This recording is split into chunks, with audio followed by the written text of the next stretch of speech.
Assalamualaikum. Pernah tak kita terfikir kenapa kadang-kadang ilmu yang kita ada boleh buat kita rasa sombong? Kali ni kita akan selami satu ayat yang sangat mendalam dari surah Al-Anfal. Ia menceritakan tentang satu perangkap pemikiran yang sangat bahaya, kesombongan intelek dan macam mana ia boleh jadi penghalang antara kita dengan kebenaran. Jom kita mulakan. Cuba dengar dan hadamkan kata-kata ni. Wow, ini bukan sekadar tak setuju biasa kan?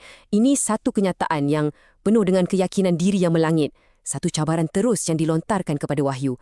Persoalannya, siapa agaknya yang rasa dirinya cukup hebat sampai berani cakap macam ni? Okey, dakwaan yang hebat ni, ia bukan datang dari orang biasa-biasa tau. Ia datang daripada seorang tokoh yang cukup berpengaruh pada zaman tu. Seseorang yang nampak mesej baru yang dibawa oleh Nabi Muhammad SAW ni sebagai satu ancaman besar. Untuk kita betul-betul faham betapa beratnya dakwaan ni, kita kena undur sikit ke belakang, kita kena faham konteksnya. Inilah dia, kisah di sebalik ayat tersebut. Dan inilah dia watak utama kita. An-Nadhr bin Al-Haris. Kena ingat nama ni?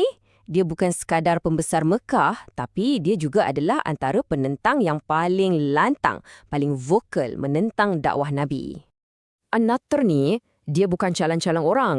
Dia ni seorang yang bijak, banyak travel. Dia selalu pergi ke Parsi dan dari sana dia kumpul macam-macam cerita, hikayat purba, legenda epik, macam cerita Rustum dan Isfandiar. Jadi, strateginya macam mana? Cukup licik. Setiap kali Nabi Muhammad membacakan ayat-ayat Al-Quran kepada orang ramai, An-Nadhr akan bangun dan dia akan kata, cerita aku lagi best lah. Lepas tu dia pun akan mula bercerita kisah-kisah dari Parsi tadi. Tujuannya satu je, nak curi perhatian orang, nak alihkan fokus mereka supaya mereka lalai dan tak dengar wahyu. Poin paling penting kat sini ialah cara dia cuba menafikan kebenaran Al-Quran tu. Strategi dia ni, kalau kita kaji, boleh dipecahkan kepada dua taktik utama. Dan yang menariknya, taktik ni masih lagi diguna pakai sampai hari ini. Inilah dia kaedah dua serampang dia. Pertama, dia guna kesombongan intelek. Dia kata, alah benda macam ni kalau aku nak aku pun boleh reka. Ini cara klasik untuk merendahkan sesuatu yang luar biasa seolah-olah ia benda biasa je. Taktik kedua pula, dia terus labelkan Al-Quran sebagai dongeng orang-orang dahulu. Nampak tak? Dengan melabel macam ni, dia dah tutup terus pintu perbincangan. Dia tak perlu berhujah, tak perlu bagi bukti. Dia cuma perlu bagi gelaran untuk buat orang tak ambil serius. Tapi, macam orang kata, setiap aksi ada reaksinya kan? Dakwaan An-Nadhr ni telah dijawab. Tapi bukan dengan perdebatan mulut. Ia dijawab dengan satu cabaran yang terbuka dari Al-Quran itu sendiri. Satu cabaran yang kekal relevan sampai bila-bila. Jadi, Al-Quran meletakkan satu ujian yang sangat jelas dan mudah. Kalau kamu kata ini rekaan manusia, kalau kamu kata kamu pun boleh buat, silakan, cubalah hasilkan walau satu surah yang setanding. Cabaran ni, ia ditujukan terutamanya kepada pakar-pakar sastra Arab pada zaman tu, yang memang terkenal dengan kehebatan bahasa mereka. Cuba tandingi keindahan bahasanya, kedalaman maknanya dan kebenaran mesejnya. Jom kita berhenti sekejap dan fikir. Dah lebih 1,400 tahun berlalu, berapa ramai sastrawan, penyair, pemikir dan penulis hebat yang dah lahir kat dunia ni kan? Soalannya, berapa ramai yang dah berjaya sahut cabaran tu? Jawapannya, kosong, sifar, nol. Walaupun dakwaan An-Nadhr pada mulanya penuh dengan keyakinan, sejarah telah menjadi saksi. Hingga ke hari ini, tiada siapa pun yang mampu menghasilkan sesuatu yang benar-benar setanding.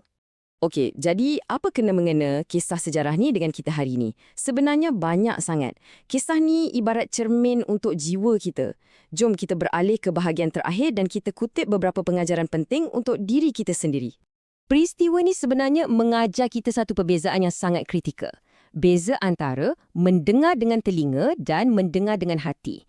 An-Nadhr dan pengikut-pengikutnya, mereka dengar setiap bait perkataan Al-Quran yang dibacakan. Telinga mereka berfungsi dengan baik, tapi hati mereka tertutup. Mereka cuma terima bunyi, tapi mereka tolak mentah-mentah makna, petunjuk dan hidayah yang ada di dalamnya. Jadi, apa yang kita boleh bawa balik dari perkongsian ni? Saya rasa ada 3 perkara utama. Pertama, sentiasalah amalkan sikap rendah diri. Ilmu sejati sepatutnya buat kita sedar betapa kerdilnya kita dan betapa sikitnya yang kita tahu. Kedua, berhati-hatilah dengan An-Najr versi moden. Maksudnya, hiburan dan kandungan yang sengaja direka untuk melalaikan kita, untuk alihkan kita dari perkara yang lebih penting. Dan ketiga, bila kita membaca atau mendengar sesuatu yang bermanfaat, niatkan untuk mendengar bagi memahami, bukan sekadar melepaskan batuk di tangga. Akhir sekali, saya nak tinggalkan anda semua dengan satu soalan untuk kita renungkan bersama. Dalam dunia hari ini yang begitu bising dengan maklumat, dengan gangguan, dengan pelbagai pendapat, macam mana kita boleh latih diri kita untuk tapis semua bunyi ini dan mula benar-benar mendengar dengan hati yang terbuka? Fikirkanlah.